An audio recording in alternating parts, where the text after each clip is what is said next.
Welcome to math classes. आज हम लोग देखेंगे चार क्वेश्चन ऑब्जेक्टिव क्वेश्चन है जो कि बोर्ड में ही पूछा गया है। स्टेट बोर्ड यूपी बोर्ड से ही क्वेश्चन है ये। चलिए इस प्रश्न को शुरू करें। पहला प्रश्न कुछ ऐसे है, चारों प्रश्नों को मैं एक साथ दिखा दे रहा हूँ, देख लीजिए।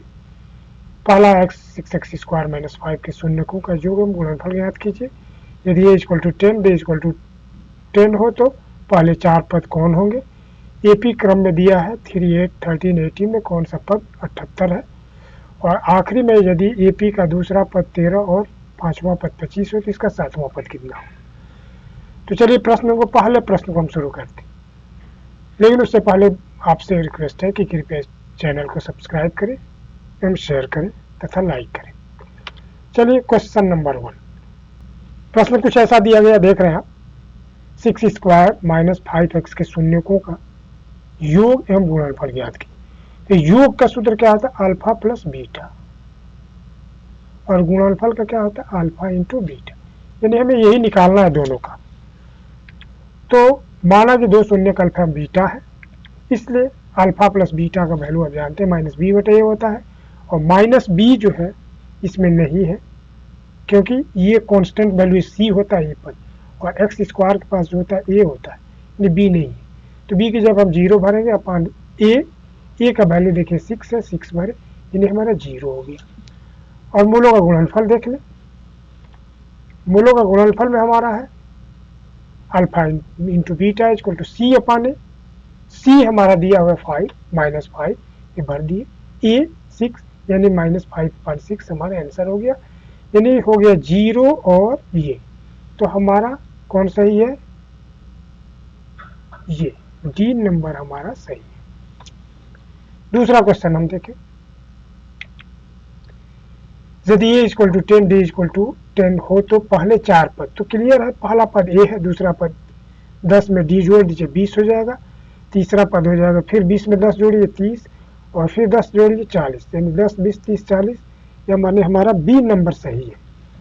इसमें देख लीजिए, पहला पद, दूसरा पद, तीसरा पद, यानी हमारा यही तीनों चारों होगा 10, 20, 30, 40, यानी हमारा इसमें बी नंबर सही है। तीसरा क्वेश्चन थोड़ा देखिए। एपी क्रम में 3, 8, 13 और 18 कौन सा पद 78 है। माना कि nवा पद 78 है, हम मान लेंगे n = nवा पद = 78। तो हम पहले देखें एपी श्रेणी में फार्मूला के हिसाब से यदि आप चलेंगे तो क्या होता है फार्मूला। एपी श्रेणी में होता है Tn = a प्लस कोष्ठ में n-1 इंटू डी। डी माने विचलन, ए माने प्रारंभिक पद, एन माने पदों की संख्या, टीएन का मतलब ये nवा पद कितना है, यही इसका वैल्यू। तो देखिए इसमें दिया हुआ है, यहाँ पर प्रश्न में लिखा गया है ए का वैल्यू 3 है, डी जो है किसी दो क्रमागत पदों से घटाइएगा तो मिल जाएगा 8 - 3 5, 13 में से भी 8 घटाइएगा तो 5 पे मिलेगा, 18 में से 13 घटाइएगा तो 5 पे मिलेगा, यानी डी 5 हो गया। टीएन जो हमें दिया हुआ है 78, एन ज्ञात करना है तो फार्मूला को डाल दीजिए। फार्मूला को डालने के बाद टीएन का 78 + 3 प्लस n-1 इंटू डी।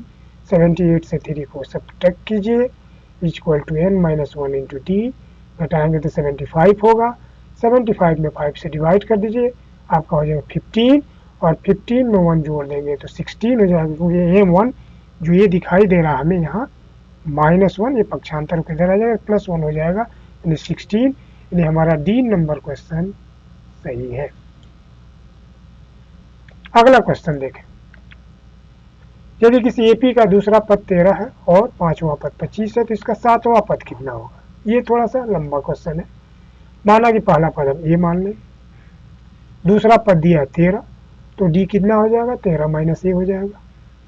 पांचवा पद 25 है, तो इसमें हम माने कि पहला पद ये विचलन डी है, तो इसलिए दूसरा पद 13 है, n = 2 है, तो दूसरा पद पर ही फार्मूला पर हम लेकर चले जाएंगे। टी एन वाला जो फार्मूला है, जो कि हमारा फार्मूला होता है Tn = a plus n-1 D. यहाँ ए के जगह पर हम भरेंगे a, डी के जगह पर हम भरेंगे d, n का वैल्यू 2 है, और nवा पद जो है ये 13 है। तो हम भरेंगे समीकरण में इस तरह से 13 + a प्लस 2 माइनस 1 डी, 2 में से 1 आइएगा 1 हो जाएगा, यानी ए प्लस डी इक्वल टू 13, ये समीकरण नंबर 1 हो जाएगा। दूसरा समीकरण देखिए, पहला पद तो यही रहेगा, डिफरेंस विचलन जो होगा डी रहेगा। पांचवा पद यानी एन इक्वल टू 5 हो गया और टी एन इक्वल टू हो जाएगा 25।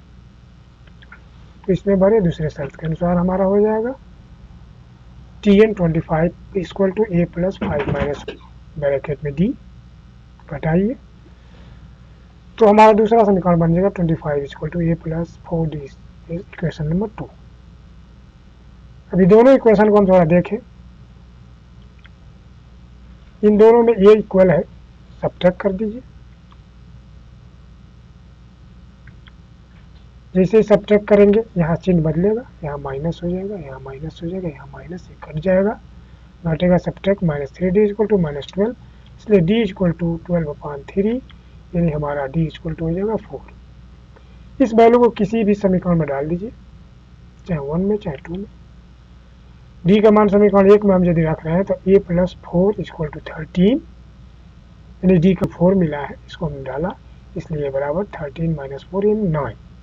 ए भी हमें मिल गया, डी भी मिल गया, तो हमें पूछ रहा है सातवां पद, यानी टी एन इक्वल टू, जहाँ एन इक्वल टू 7 हो जाएगा तो हम डालेंगे T 7 equal to 9 plus 7 minus 1 into D, D 4 मिला विचलन, 7 में से 1 घटाइए 6 होगा, 6 में आप 4 से मल्टीप्लाई कीजिए 24, यानी T N equal to 9 plus 24 33 होगा।